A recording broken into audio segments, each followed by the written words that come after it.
Let's move on to the other Elon news of the week, which is the RoboTaxi announcement. Look, there's Waymo out here, which I'm using on the regular. There's Tesla that's been threatening to launch a RoboTaxi service for ages.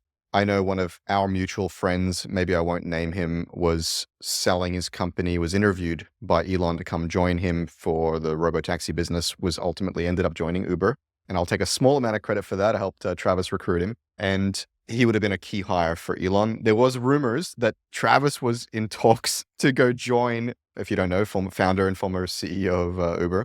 What strikes me about Waymo and about Tesla and about the whole robotaxi conversation is that I find Uber, people underestimate the level of competence and effective operational execution it takes to do on-demand rides. And I had a crash course in effective execution at Uber of the likes that I don't think anybody can truly comprehend except for those who were there in the early days. And what it meant to be competent and high quality and execute well at scale. And that ops team was like breathtaking in what they could achieve. And I'm just not sure that a Google or a Tesla are ready for that kind of real-time operational excellence at the edge, not in a warehouse.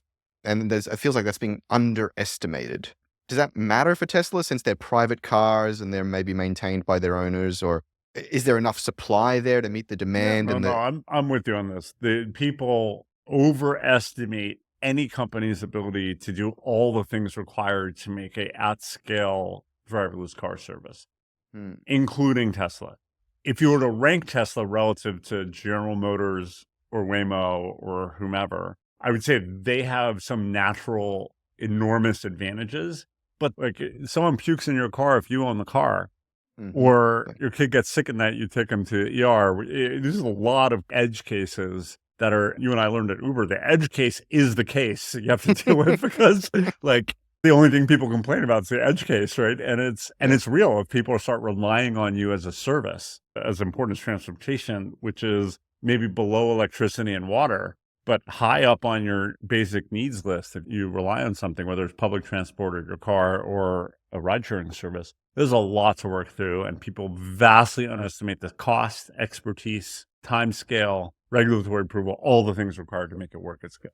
I tend to agree. And I think that's probably what characterizes Elon in general, which is he seems to have really bold, incredible ideas, but vastly underestimates the time scale and the requirements to get them done. But because he has the capital, the brand, the momentum, the team, the what have you, it might take 2, 3, 5, 10 years more than he thought, but he'll just brute force his way and get it done, which is to be admired. But I do think as analysts, as consumers, as pundits, you don't want to underestimate what it's going to take for Tesla RoboTaxi to work. It's going to take years and years of investment.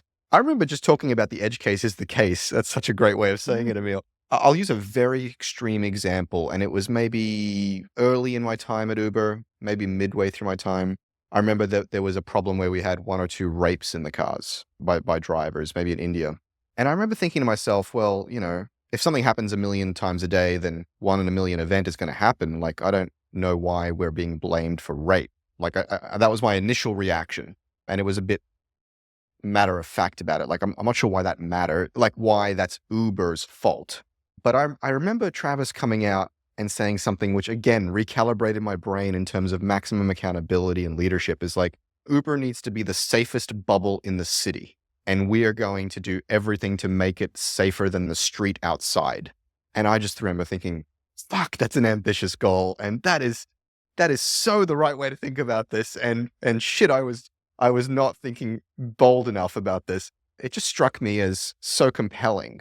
But it does talk to how the edge cases, even the ones that ostensibly you can't control how 2 humans interact with each other, they are the cases. And Uber has so many subtle and obvious techniques and tactics and technologies and processes to deal with this. I'm both reminded and reminiscing with you about how breathtaking and fun Uber was, and also trying to help people understand that, hey, a robotaxi is hard to do. And I look forward to Elon having a try. It'd be awesome to see. I remember those situations and feeling somewhat helpless and sad about it, and remember Travis's sort of gumption on that. and how important it was to see it in that way. And I also feel like initially Uber is solving a really narrow problem. It's like, well, black car services that are not time sharing are more expensive. And then it was like the airport rides and the reliability. And then when we got to X, you got into these very human use cases. Even though I still believe at all times we were the safest for hire ride on the road, more than taxis, because we had a credit card at the drivers. We had we had so many from day one advantages.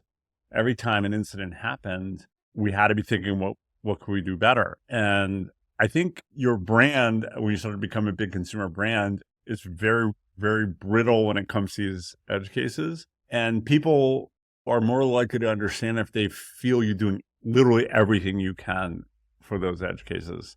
And if they don't, like you don't care, or hey, it's statistically whatever, I think they won't be forgiving, and they probably shouldn't be. I guess that's where I come from. If longtime listeners of the show have heard me rant about how I think Mark Zuckerberg is unfairly tarnished with some of the things that happen on Facebook. And I think that's where I'm coming from, is this idea of the statistical significance and just the reality of running things at scale is lost on so many people, and the lack of empathy for some of those leaders. Now, yeah, sure, they got $1 billion and billions of dollars, and they should be held accountable, all this sort of stuff. But I do think it's a hard problem, and it's admirable to see people solve it. Well, the thing I continue to get amusement out of is people are like, I'm never flying Delta or American again. You're like, oh, because the rainstorm hit whatever, or the engine needed more oil. And that's a great example of like, it's such a complex product with so many failure points that are, no matter what American Airlines does, it's just going to fail. That is statistically, a hurricane's coming. What are you going to do? If you ask those same people how many times they failed in their job, and how low stakes that failure was. Well, but okay, the Boeing thing aside, which is like a design failure, like so it's not like that. Because when American Airlines canceled their flights and your family has to sadly sit in the airport all day, what is the CEO supposed to do about that impending hurricane that caused that, right? Right. And the reason we're unforgiving about it is because, like, yes, like I had my vacation moment. I was going to my grandmother's funeral, and whatever happened, the stories are like very empathetic. But the reality is, like, what are they supposed to do about 90% of those things?